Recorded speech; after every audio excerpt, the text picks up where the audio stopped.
Hello everybody, welcome back. That has a lot of meaning, I'll explain in a few minutes. Welcome back or welcome to my channel. My name is Tanya and today's video will be a collab video in concept, in idea with Dee Bean.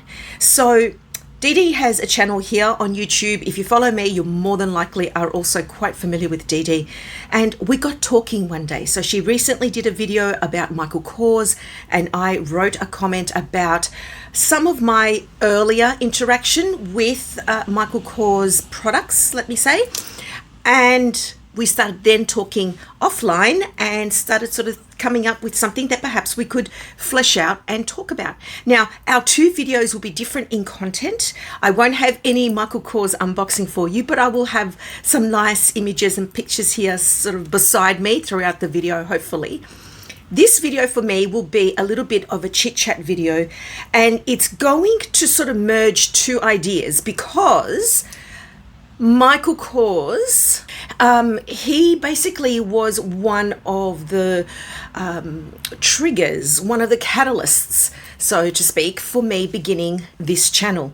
Now, before I was Bits and Bags, I was Luxtopia. I did have another channel. Then things happened, which I'm going to explain.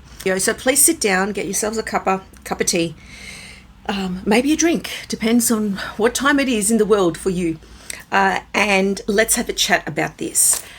Bearing in mind that I am going to be talking about Michael Kors and then myself and my journey here on YouTube. It's going to be a little bit of a mixed bag of content, let's say, but it is all related. Okay, so now this is my second take of doing this video and I'm really annoyed because I remember I said some great stuff, really great stuff, but you know, off the cuff, unplanned. In the first version of this particular video. So what had happened was, and this has happened to me before, I recorded this video and the next day, which is today, when I sat down to edit it, all the sound was corrupted. It is something to do with the Rode microphone. So I've run across this problem before.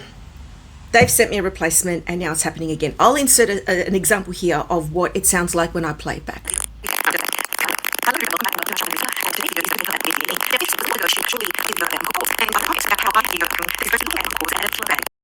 So there you can see how frustrating that is. That whole 20-minute video sounded like that. So I'm going to talk about the Michael Kors Hamilton North-South large tote bag, but not the current one, which has been revisited and re-envisioned and, re-released. And that one is known as the Hamilton Modern or Modern. And it's interesting because when Dee did her video about Michael Kors, it reminded me, and this is a video which is like in my list of video ideas that I was going to do. And so it was just very opportune that her video came up. I commented and here we are. So this video for me, predominantly, this content is going to be about the bag that I never bought, but I've never forgotten. I might call the video that. I never actually bought the bag, even though I coveted this bag for quite some time. So there was a reason behind all of this happening. There was a reason behind why it was Michael Kors that was behind me starting my channel, initially as Luxtopia, and now I'm Bits and Bags. And I think I'll get into the story of that in part 2 of this video. Scroll back about 10 years. And my son needed to have some sort of surgery on his lower gum. Basically, what had happened was we booked in his surgery to happen in those school holidays. And so, of course, we do that. We go to the hospital, blah, blah. Poor thing, he was Buzz Lightyear for about 2 weeks or a week and a bit. And so we chose to stay home that time. Now, my ex-husband used to go to work and all the rest of it, no problem. It was just me and the kids, no problems. One day, though, I did happen to go to the shops and while the kids were being looked after, and I happened to walk into our David Jones department store.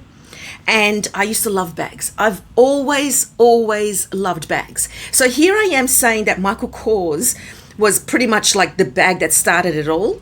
That's only partially true because the bag that actually started it all was a beautiful little hot pink or fuchsia, I suppose, I can't remember if it was leather or not, and of course I don't have it anymore, but it was a Christmas gift that Mum had bought me. I think think when I was 10 or 12. And I can't find any images of it now, of course, but I've put something here on the screen, which is in that vein of the bag that I was gifted. It was sort of like a bit of a north-south style bag, and it had across the top in that dark brown metal, you know, like ruthenium and so on, but not black and not gold. It was like that dark brown. It had that sort of worn antique look to it, and it had the kiss lock on top, and then it had the long thin pink strap. That was the bag that really piqued my interest in bags ever since then. Of course, I don't have it anymore. I don't know when I got rid of it. I'm sure I put it in a charity bag many, many, many years ago and gave it away. Had I been as nostalgic and sentimental then as I am now, of course I would have kept it, but I was a kid. I mean, kids don't think ahead like this, and I didn't. So anyway, that was the bag really that started it all, because then over the years since then, I've always had different variations of bags. And if only I had all my photos of me with holding all my different bags, but I don't have those anymore because, you know, a certain phone died and I lost all my photos. And anyway, there was no cloud back then, and anyway, whatever. So I've had a variety of bag styles and colors and brands and anything and everything, aside from high-end designer. So now let's go back to about the early 2010s. Yes, I think so. For me, it was about 2015. And my son had his surgery. So one day I was walking around David Jones and I popped into the bag section because, again, I've always loved bags. Shoes were my, real Achilles heel for a long time, but, bags have pretty much become on par. And I walked through, and David Jones at the time used to sell Michael Kors. Now, in the early 2010s and up to about the 2020 mark, roughly, maybe up until about 2016, Michael Kors was big. And Michael Kors, as much as it was like that mid-luxury designer level product, it was a little bit closer to the designer level than, say, it has been in these last few years. Now, I know there's been a lot of administrative change and ownership and all that with Michael Kors over the years, but I didn't really think about that. When I saw this beautiful navy blue gold hardware Hamilton bag, and I'll have a picture of it here. The picture will be of pre-loved ones because I can't find a picture of one in great condition. I started coveting that bag, and that's when that bag was my turning point in starting to pay more attention to designer goods. I'd always known about designer goods, but for me, for a long, long time, designer goods seemed out of reach. Now, back then in about 2015 or so, that bag cost about $450, and there was no chance in hell that my ex-husband would have let me, and I'm using that word deliberately, some of you will know why, there's no chance in hell that he would have let me buy that particular bag. And for anyone who wants to write a comment about, I'll do what I want, no one's going to let me, I don't need permission, walk a mile in my shoes and we'll talk again. Anyway, so I never actually bought that bag, but I've never forgotten that bag. It was beautiful. It had that nice sort of polished corporate look without being too businesslike. Like you could wear it for an outing, for example. It was the northwest shape, which northwest? My God. It was the north-south shape, which I'm still very attracted to. As much as I'm sort of going towards a lot of the, east-west style bags now, because I feel like they sort of complement my shape and size now. Back then and now, I still love the north-south silhouette. It had the gold hardware, had the beautiful lock on it. Now on the modern bags, the lock is spring-loaded, so you can sort of pull it up and turn, or I think you push down. Oh, anyway, you sort of it's spring-loaded, so you pull up and turn. Back then, the clochette actually had a key in it, and it had the little keyhole underneath the round lock, and you could lock and unlock it. And then you could adjust that sort of belt feature at the front of the bag and adjust the size and shape and so on of the bag. I had stars in my eyes for that bag, and they released it in a multitude of colours. Well, maybe not a multitude, but a variety of colours. There was, I remember, a beautiful burgundy. There was a lovely tan brown. They had their monogram, which was like that cream with the pale brown MK. I never really went for the monogram look because back then it just, to me, looked a bit tacky, a little bit like what Coach did there for a little while with all their C's. You know, now it's better, and now those bags are very much coveted and wanted, you know, from in that vintage state. But back then it was a little bit tacky to some extent. So anyway, I never sort of looked at the Michael Kors branding monogram so much. I just wanted the leather bag, and the leather was like a Saffiano finish, like the Prada. Prada invented the Saffiano finish on leather for its durability and so on. So I never bought that bag, but then that bag was the one that got me started online. And what I mean by that is I came home from having seen that bag in store, and then I started Googling and I started researching and I started, you know, trying to look for this bag at the cheapest price possible. And then, of course, whenever you enter in a search like that into Google, what does it tend to invariably lead to? So then I started coming across a lot of these websites, those, you know, spurious websites that were selling the bags that were not exactly the bags. So you know what I mean there. And then I started learning more and more about the replica world. I never bought a replica Michael Kors or anything like that, but I was tempted. I'm not going to lie. I mean, if at the time you're in a situation where your partner doesn't let you buy something that you're really, really wanting and you love, and I mean, I could have used money that my family had given me for birthdays and Christmas and so on. I could have done that, but I didn't want to use money that someone else had gifted me. I wanted to use our money, right? It was a principle.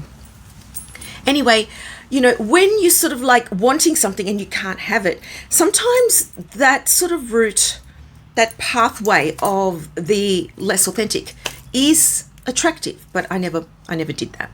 So I started investigating, and then that led me to reviews of the bag on YouTube, and I was like blown away. Now, it's interesting because for me back then, I knew about YouTube, but I never used to use it. YouTube was something that I came across accidentally in a search, and then I just watched this video through the search engine, you know, whatever I was using at the time, and then move on. But then I learned about the YouTube app, and then I learned that you could use YouTube almost like a library. And then I started researching more and more about the Michael Kors bag, and then I fell into the rabbit hole of the luxury world. And that's when I started learning about Pre-Loved. That's when I started learning about eBay and the Japanese eBay.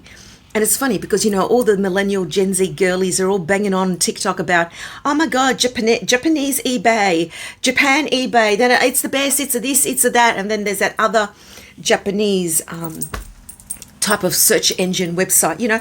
And I felt like saying, oh my God, when I see these things, they make it sound like it's the bee's knees and it's just been discovered and invented. It's been around for a while. I'm sorry, I'm being a little bit arrogant right now. But anyway, I suppose people find things at different times in their life, just like I did with YouTube. Anyway, I started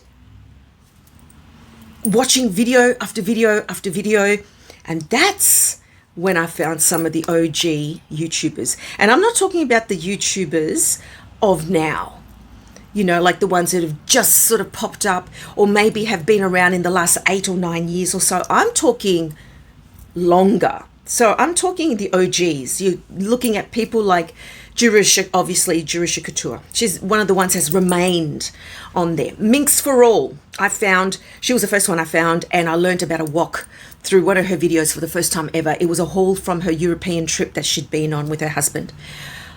Came across BJ Taylor 02. Now, if you've been on YouTube as long as I have and been watching as long as I have, you will remember her. Then there was Nastasia M53. And I learnt about outfit of the day videos and so on from her. And on my other channel, I used to upload outfit of the day videos. And it's interesting because I still have obviously that account. I should probably download a couple of those videos and just show them here one day. So I started doing, well, I won't get to that point yet. So I learned about outfit of the day videos. Then there was LV coffee lover, Tiffany. She's still on YouTube, but I don't think she does as many videos as she used to.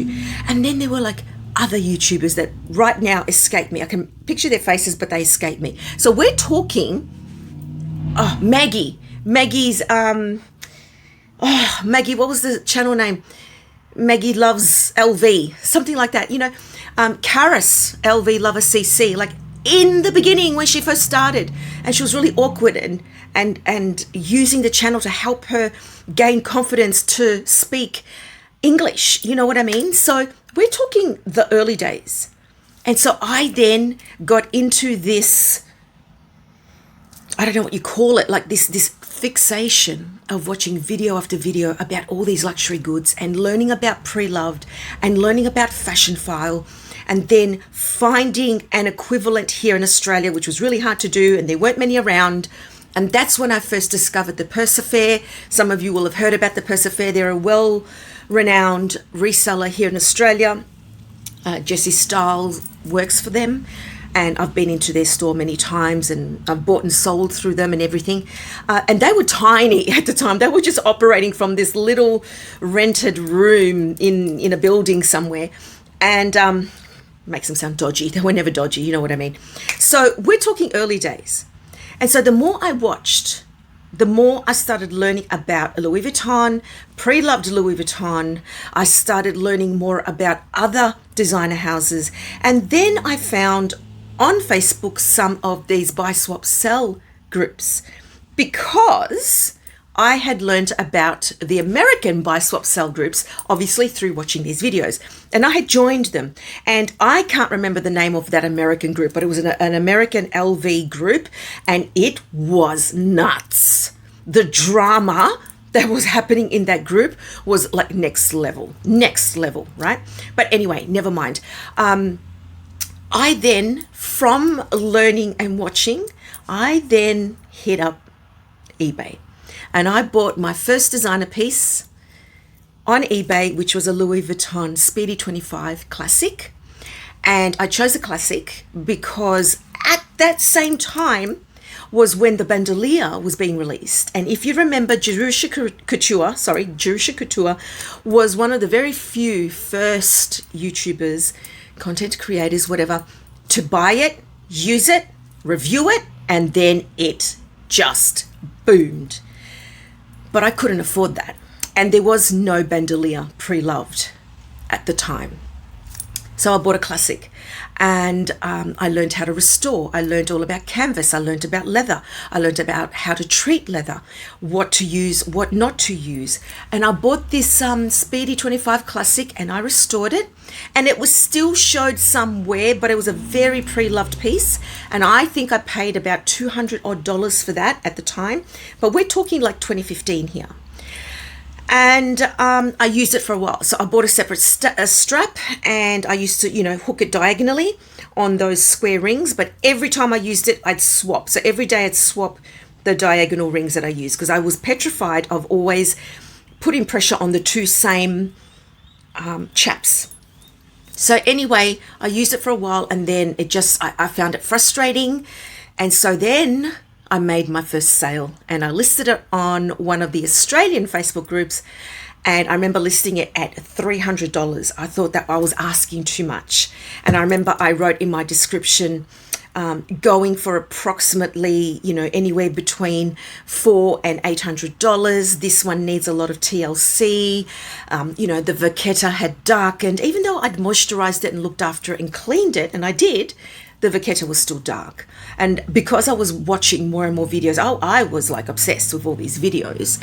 Then I just wanted a newer one. Anyway, here we are now, after all that time.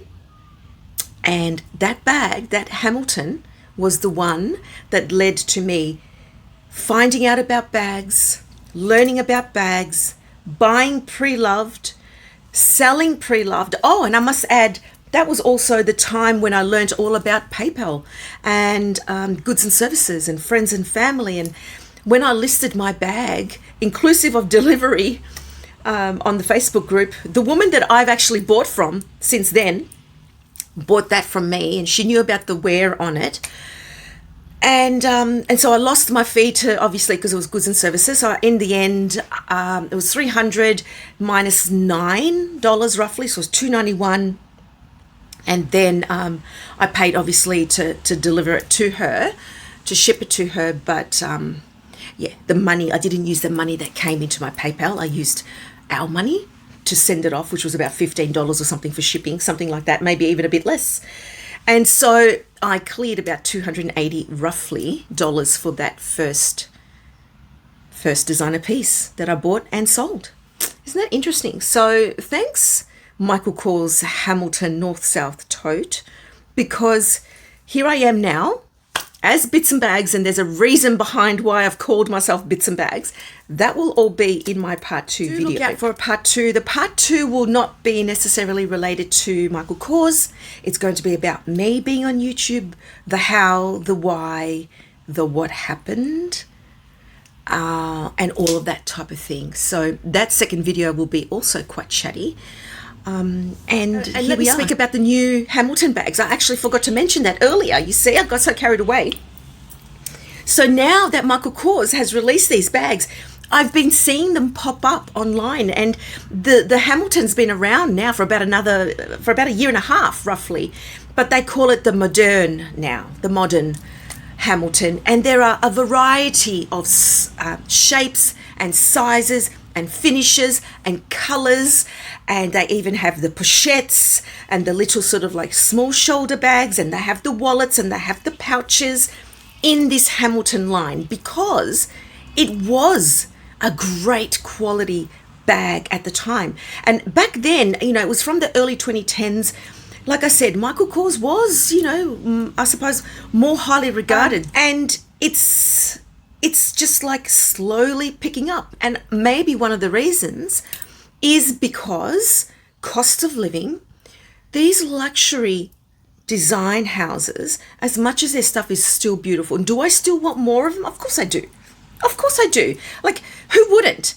But I struggle now with voluntarily parting with $5,000, $6,000, $7,000 on a bag, on one item. Now, I'm funny because I'll spend that amount on a variety of pieces, but maybe not just on one. Or maybe I will happily spend it on jewelry. So there you go. That's my Hamilton story. And that was my Roman Empire back then. And, you know, here we are. That I never bought, but I've never forgotten. And that's the Hamilton North-South Tote. So let me know what your thoughts are on this. I'm sorry it's such a long, chatty video, but I haven't done one of these in a while. What are your thoughts about Michael Kors? Do you have any Michael Kors pieces, or are you interested now in maybe purchasing some Michael Kors? Do you have a particular style that you like? Do you have any older Michael Kors pieces that you still swear by? All I have from Michael Kors is a watch. It's a really nice watch too, I must admit. I'm going to start bringing it out and wearing my watches more often. I think that's what I'm going to do. Anyway, been talking too much. I hope you found this interesting. I look forward to reading your comments and chatting with you, and I hope you'll consider coming back for part 2. Dee Dee, thank you so much for reaching out and wanting to do this collab with me. I know that my video is entirely different from yours, and that's okay. And as always, take care, everybody. God bless, and I'll see you next time. Ciao. Okay, I'm going to play back now. Let's see if it worked.